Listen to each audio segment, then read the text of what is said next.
ইঁদুর ও গাধার গল্প। মোহাম্মদ আলম মিয়া, শফি আলম। গর্তের মুখে একা বসে ইঁদুর করছে বড়াই, বাগে পেলে সিংহের সাথে হবে মস্ত লড়াই। গাধা বলে দিনক্ষণ বলো না শুনি কবে, ইঁদুর বলে ওর যেদিন 4 পা খোঁড়া হবে। সিংহ যখন পড়ে যাবে ঠ্যাং হারিয়ে গর্তে, তখন যাব দড়ি নিয়ে তাকে ঠেসে ধরতে। গাধা বলে এমন হলে খুবই ভালো হতো, মোরা সবাই যাচ্ছে তাই করতাম অবিরত। গাধার কাছে যে ইঁদুর কানে কানে কয়, আমি কিন্তু ওই বেটাকে করি না কো ভয়।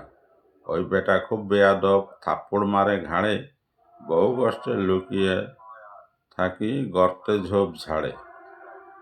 গাধা বলে আমার দশা আরো বেশি মন্দ, কিছুতেই সিংহের সাথে করি না কো দ্বন্দ্ব।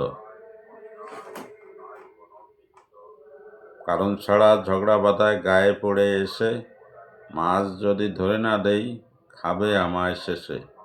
মিঠা জলের মাছ ধরে দিতেই হবে তাকে, কত মাছ ধরে দিছি কে তার হিসেব রাখে।